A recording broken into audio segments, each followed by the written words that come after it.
Welcome you and all to another episode of the Global Latino Factor Podcast, where we talk about Latino everything. I am your host, Crispin Valentin. Make sure you subscribe to the channel right now. If you have not subscribed yet, why?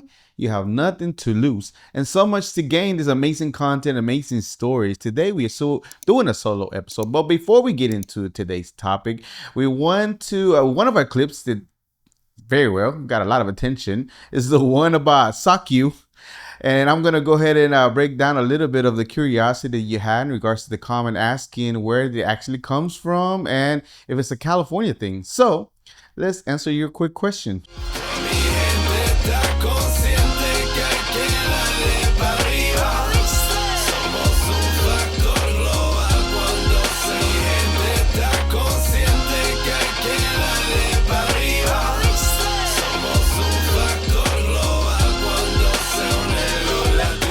When you think of sock, the meaning means to punch or hit somebody, or maybe, just an old timer word, but like really old. We're talking about like 1700 type old word. So it's not a new word.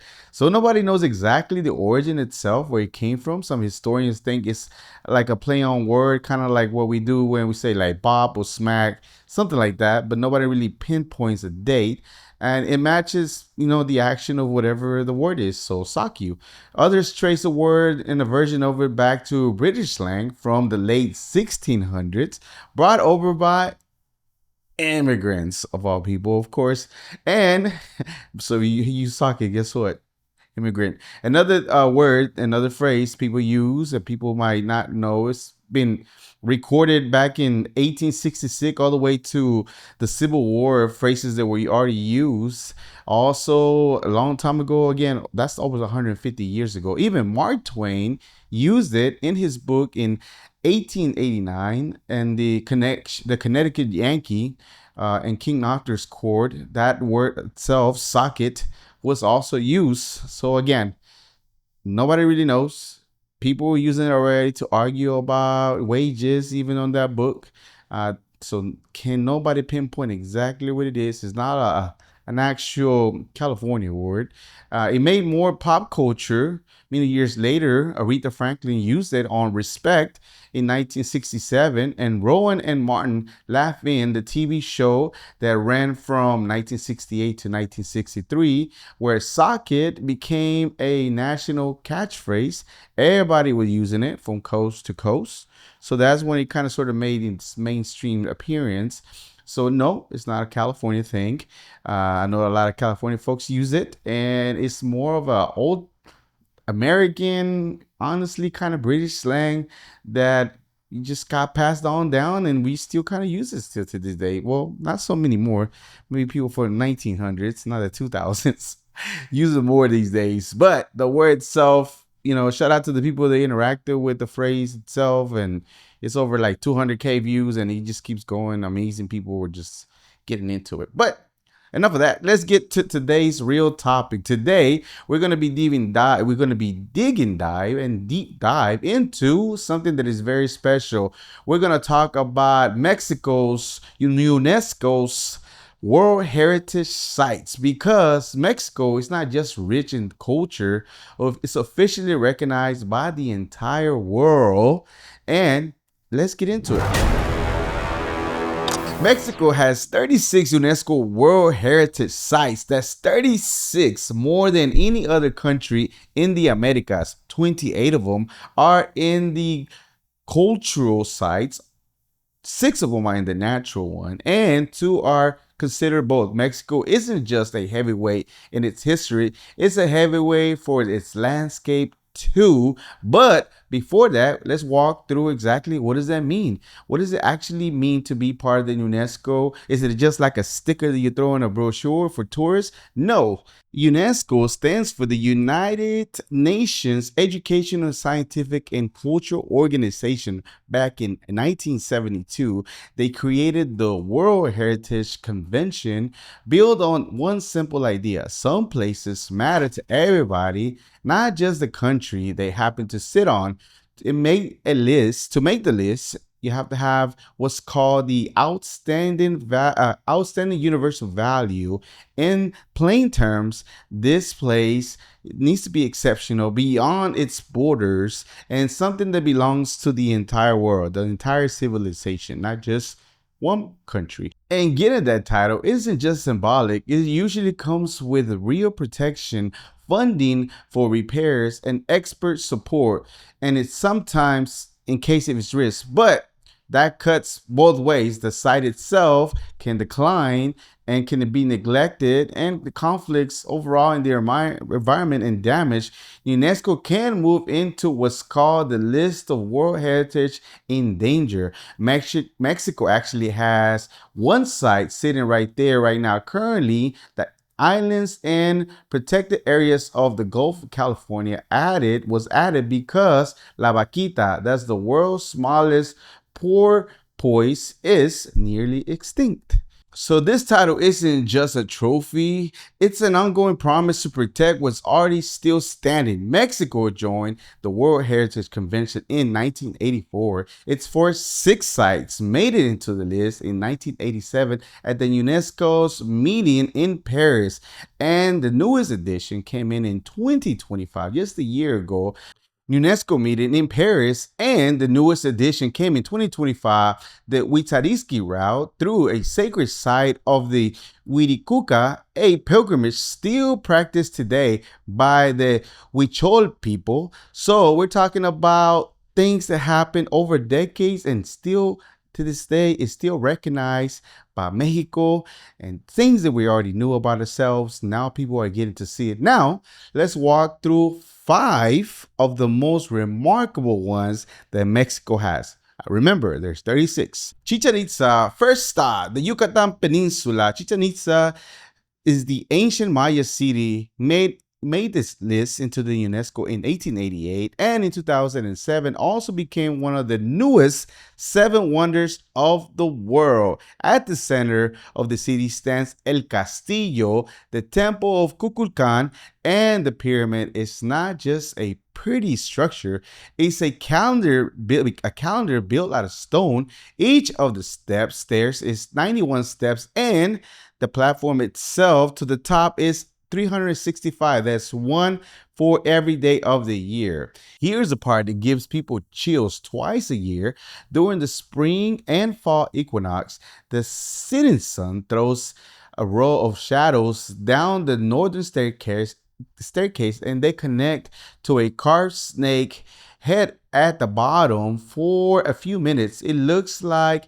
there's a feathered serpent crawling down the pyramid. That is Kukulkan, the feathered serpent appearing to descend into earth. Thousands of people show up every single year just to witness this amazing thing that happens here. And at the base, if you clap your hands, it makes a right sound.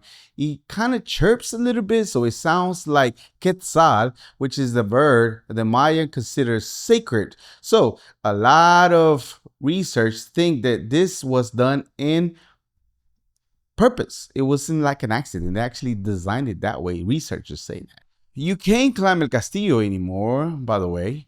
Years of foot traffic wore down the ancient steps, so now it's closed off, and people just are not able to climb to protect it for future generations.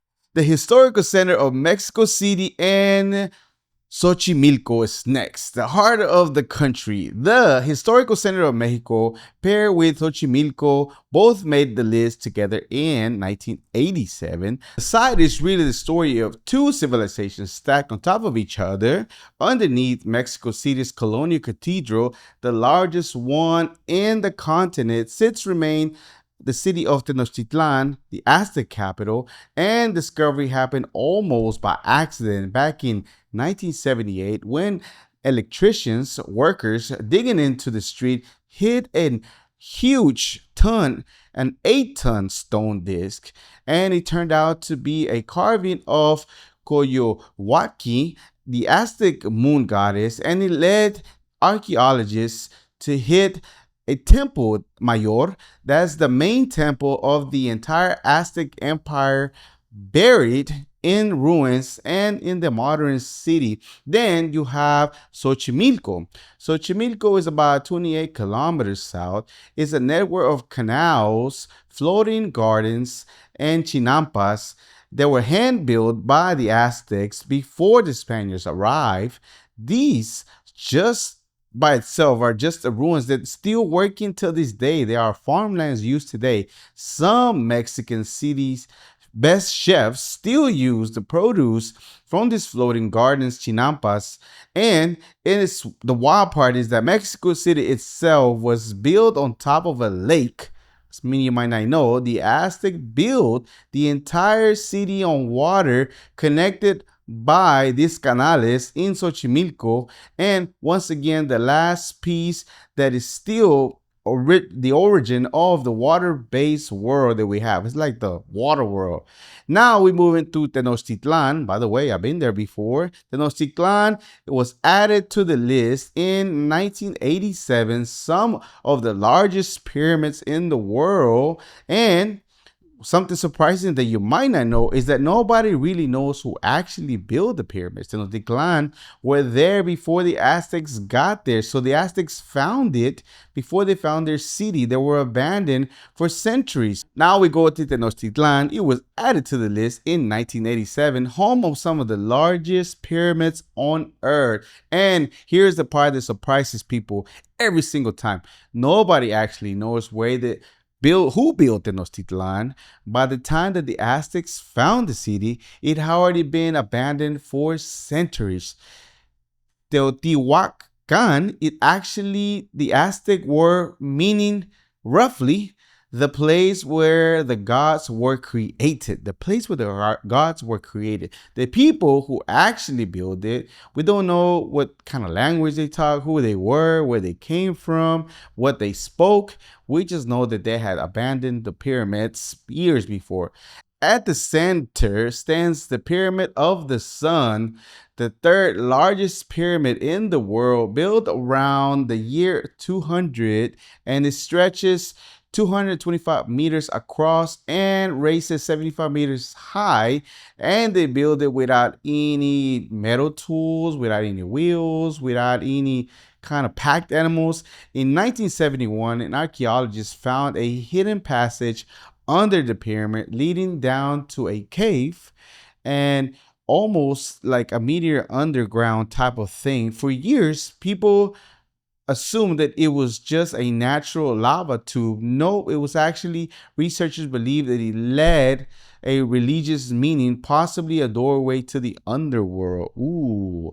At its peak, Tenochtitlan might have held over 100,000 people, making it one of the largest sites on earth, and possibly at the time bigger than ancient Rome at the same era. And yet, long before the Aztecs even existed, the city was already empty, leaving behind a mysterious archaeological part, and still archaeologists still trying to figure out where it came from. Palenque. Now we head over to the jungle of Chiapas and the ruins of Palenque. On the list since 1987, Palenque isn't just the biggest Maya city out there. It's smaller than Tika, and it's smaller than Chichen Itza. But when it comes to artwork, when it comes to carving, when it comes to sculptures itself, the detail is beyond it. Archaeologists still call it one of the most beautiful things that there is. And not only that, but 10% still hasn't been discovered. Most of Palenque is still sitting under the jungle and waiting to be found. So there's still lots of more. The city's gold age came under the king named Pakal the Great, who ruled nearly 70 years and lived to be about 10. In 1952, archaeologists made one of the biggest discovery in Mayan history, Pakal's tomb, hidden inside the temple of the Inscription. When they opened it, the stone coffin, he was covered with a mask made of over 200 individual carved pieces of jade. At that time, it was one of the richest, best preserved royal burials ever found in the Americas. The temple inscriptions earned the name, and for a reason. It holds the longest piece of Mayan written ever found, over 600 carved symbol recordings in the city royal history. And now we move to the historical town of Guanajuato and the adjacent mines. The last stop, we go north into the mountains of Guanajuato, added to the list in 1988. This one has a different kind of story, not of ancient civilization, but of colonial fortune. Founded by the Spaniards in the early 1500s, Guanajuato became the world's top silver producing region by the 1700s. At its peak, one single mine, La Valenciana, produced roughly 2/3 of the silver in the entire world. Stunning old churches, colorful buildings stacked up in the hillside. It was amazing to see. And there's a part that most people ask about: the mummies. Yeah, the city's mineral rich soil, dry air, and elevation naturally mummifies some of the bodies buried locally in the cemeteries during the 1800s and 1900s. A lot of them were discovered at the Museo de las Momias, the Mummy Museum.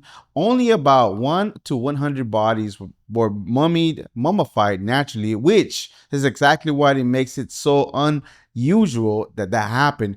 Beyond the mummies, Guanajuato is also home to the Boca del Infierno, that is the mouth of hell, a mine that drops over 600 meters straight down. That is proof that a UNESCO site doesn't have to be some ancient, extraordinary something, but a 500-year-old silver mine that drops off is part of the legend itself that is included in this type of list. That is 5 sites, 5 completely different stories, and a feather serpent crawling down a pyramid, a moon goddess buried beneath a capital city, and a city built on the civilization that we don't really know and can identify, a king covering Jaded face rested, and a jungle that is still undiscoverable and we don't know what exactly it is.